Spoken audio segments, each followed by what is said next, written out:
Hello friends, how you doing? Day 1385. Hope you're doing amazing.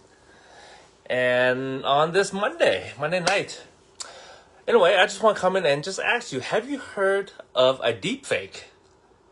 I had never actually heard of what a deepfake is until a friend of mine, she sent me a link actually.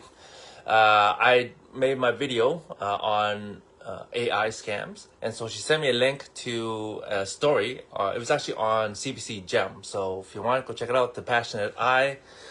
I think it was September 2023 episode.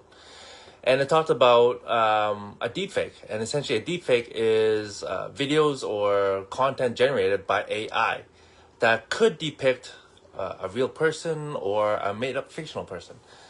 And so, with this story, they actually talked about how women, or in the story, a specific woman, but women in general, who are actually being defaked in porn movies.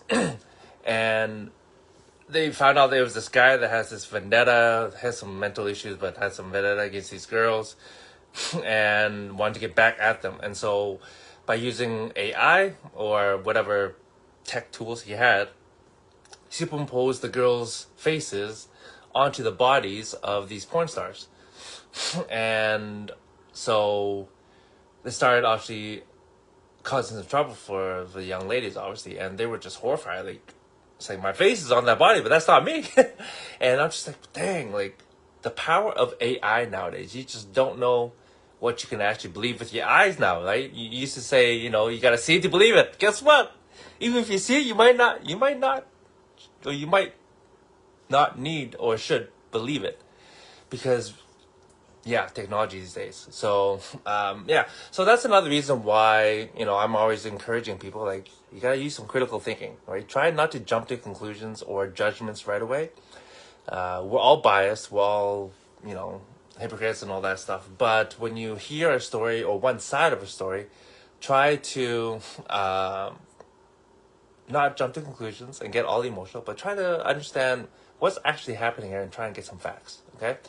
Because, oh my gosh, obviously with the election coming up, I'm sure there's going to be a number of things that people are creating to try to bring down certain members of opposing parties and what have you. So at the end of the day, you got to do your own research in terms of the platforms people are running on.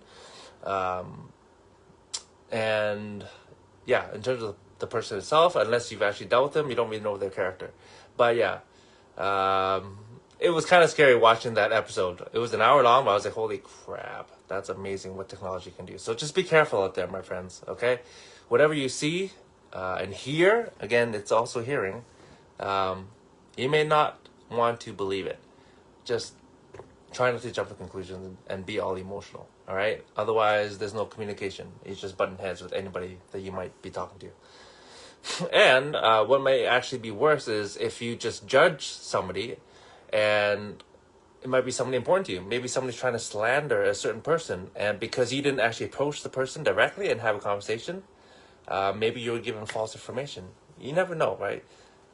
Some people, they have some major issues out there, and they try to hurt others, okay? But a lot of times, they hurt themselves. That's why they're trying to hurt others. So again, just try not to judge, but try to understand. Okay? Love you all. Be careful out there. See you tomorrow.